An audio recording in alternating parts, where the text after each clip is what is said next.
Ndagusuhuza wowe ubana natwe umunsi ku wundi, nkwifurize umugisha, amahoro, amahirwe aturuka ku Nyagasani umwami Imana. Uyu munsi wa none ndashaka ngo tuze gusobanukirwa inzozi, kandi abantu benshi bamaze iminsi bambaza ngo kurota wambaye ubusa bisobanura iki? Ibi nibyo ngiye gusobanurira akantu ku kandi, kugira ngo urusheho kugenda umenya neza ibyo urota, ndetse kandi ugende usobanukirwa neza ibyo urimo, kugira ngo uyu munsi wa none urusheho kugenda umenya neza icyo ugomba gukora ndetse n'icyo ugomba gusobanukirwa. Ahangaha rero muvandimwe, inshuti y'Imana, wigeze se urota wambaye ubusa? Wari uri imbere y'abantu ukumva isoni nyinshi? Kuko hari igihe ukuntu umuntu ashobora kurota nijoro yambaye ubusa, ukarota wambaye ubusa, ukarota uri imbere y'abantu benshi, cyangwa se ukarota wambaye ubusa ariko ukabona ufite isoni nyinshi cyane, cyangwa se ukarota uri ahantu wenyine ariko wambaye ubusa. Ibi rero nibyo ngiye kuza gusobanura neza cyane. Cyangwa se ukabona muri uwo kurota ukagira ubwoba, cyangwa se ukagira urujijo, ukabona ufite ubwoba cyangwa se ukabona ufite urujijo. Ibi rero ngiye kubigusobanurira neza cyane, kugira ngo urusheho gusobanukirwa neza iby'inzozi zawe. Rero hano hari iyo urose ibi bintu, hari igihe ubyuka ugasanga uratinye, cyangwa se ugasanga wibaza ngo ese ibi bisobanura iki? Ni ibisanzwe cyangwa se ni ubutumwa Imana yampaye kugira ngo ndusheho gusobanukirwa muri izi nzozi? Ibi rero ugasanga abantu benshi bagenda babyibaza. Uyu munsi rero tugiye gusobanura neza bwimbitse mu buryo bw'umwuka. Icyo ni cyo cyane ugomba kubanza gusobanukirwa neza cyane, icyo kurota wambaye ubusa icyo bisobanura, igisobanuro cyabyo mu buryo bw'umwuka, kugira ngo urusheho kugenda ubimenya neza cyane. Niba ari ubwa mbere kuri iyi channel, tuguhaye ikaze kuri Humura Program TV. Kora subscribe, kora like, kora comment, kugira ngo ibintu byose birusheho kugenda neza cyane, ndetse no kugira ngo ugende urushaho gusobanukirwa neza cyane. Ubundi ubusa mu nzozi bisobanura iki? Ubusa ni ikimenyetso cy'ibanga rigiye kugaragara. Ubundi nurota wambaye ubusa, menya neza ko ndi ikimenyetso gikomeye Imana irimo kuguha, kikubwira ko hari ibanga ryawe, hari ubuzima bwawe bugiye kujya hanze. Kenshi kurota wambaye ubusa, dore icyo bisobanura. Ni ukuvuga ngo hari ibanga ryawe rigiye kujya ahagaragara, hari ibanga wari ufite, hari uburyo wari ubayeho, hari ubuzima bwawe bwari ahantu buhishwe, ariko ibi ngibi icyo bikubwira, birakubwira ngo hari ibanga ryawe rigiye kugaragara. Ni ibintu byinshi cyane, unyemerere ukurikire akantu ku kandi. Ushobora kuba ufite ibintu uhisha. Ahangaha rero hari ibintu wahishe ariko by'ibanga ryawe. Ni ukuvuga ngo hari ubuzima, hari ibanga, cyangwa se hari ibintu ufite wowe ubwawe wahishe, ariko ahangaha bivuze ngo ni ibikorwa, imitekerereze, cyangwa se ubuzima bw'ibanga ryawe. Banza wumve neza, ni ibikorwa byawe, ni ubuzima bwawe, cyangwa se imitekerereze yawe, ariko cyangwa se ni ibanga ry'ubuzima bwawe wahishe. Inzozi ziri kubwira ko icyo gihe kigiye guhishurwa, kiri hafi. Ni ukuvuga ngo inzozi nubirota, menya neza ko izi nzozi ziri kubwira ngo ibyo bintu wahishe, ibyo bintu by'ubuzima bwawe, ibyo bintu by'ibanga ryawe bigiye kujya ahagaragara cyane. Ijambo ry'Imana ryo riravuga ngo nta gihishwe kitazahishurwa. Ibi bivuze ko iyo urose wambaye ubusa, ahangaha bigaragaza ko ni ubutumwa bwo kukuburira ngo witonde cyane. Ahangaha ni ubutumwa bukubwira ngo itonde, kuko hari ibintu byawe bigiye kujya ku karubanda. hari ibintu byawe wagize ibanga, hari ibintu byawe by'ubwiru, hari ibintu byawe ndetse wahishe ariko bigiye guhishurwa. Ni ukuvuga ngo hari ibanga ryawe rigiye kumeneka. Icyo ni icya mbere. Ikintu cya kabiri, izi nzozi zo kwambara ubusa kizajya kikubwira, ni ikimenyetso cyo gukorwa n'isoni cyangwa ikimwaro, gukozwa ikimwaro.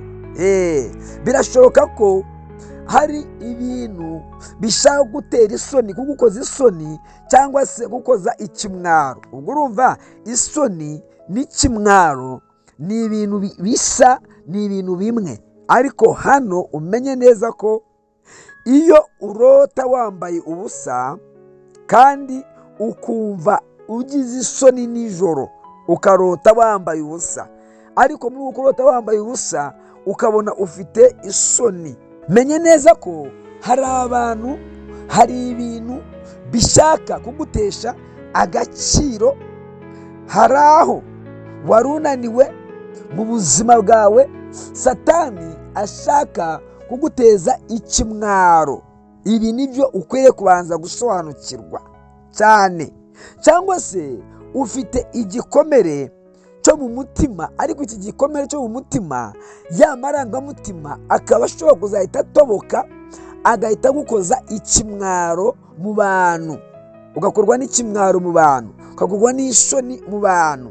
Ibi bivuze ko hari ibintu Satani, hari ibintu abantu bagiye kugukorera ku buzima bwawe bikakubabaza, bikagukoza isoni, bigatuma abantu bose baza kumenya ibyawe.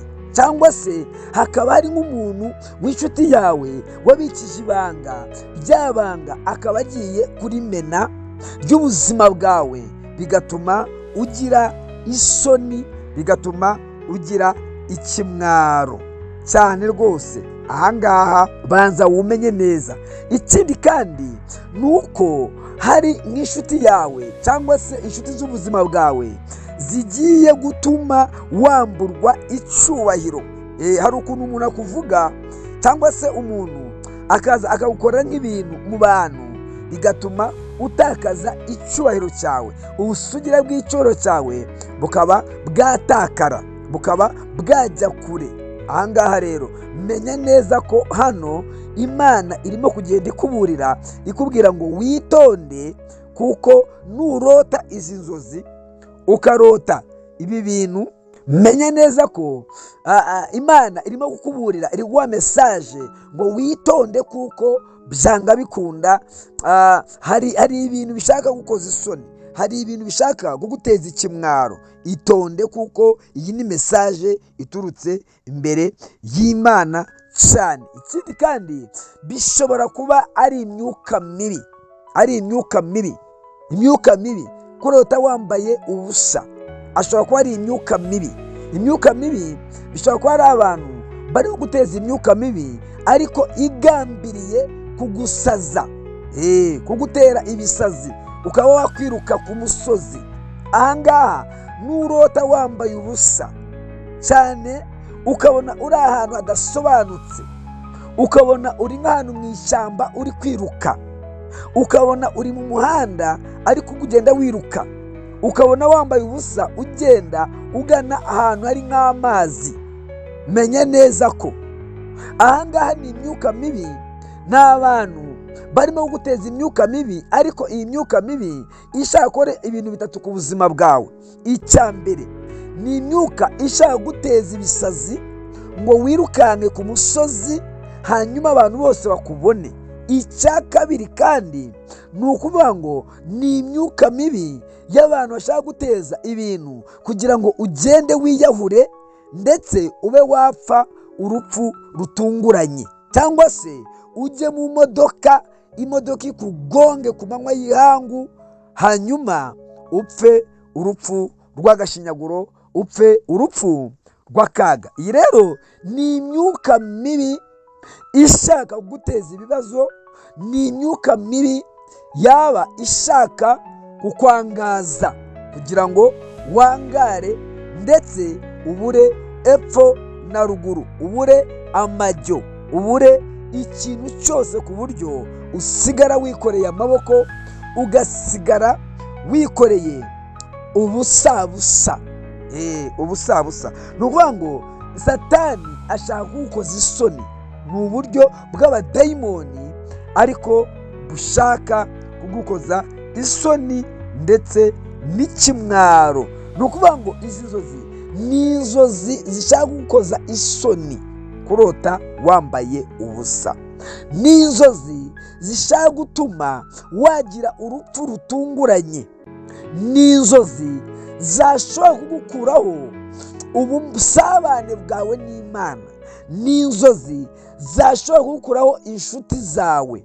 Ni inzozi zishaka gutuma uta ikuzo ndetse n'icyubahiro. Iyi rero ni mesaje Imana iba irimo kugenda iguha kugira ngo umenye uko witwara, umenye uko ugomba kugenda, ndetse umenye n'uko ugomba guhagarara mu gihe nk'iki ubaye uhagazemo ndetse urimo. Ahangaha rero iyi mesaje yavuga ngo itonde niba urota wambaye ubusa inshuro nyinshi. Iyi mesaje yavuga ngo itonde kugira ngo utaza guhura n'ibibazo bikomeye ejo kandi wamaze kuburirwa.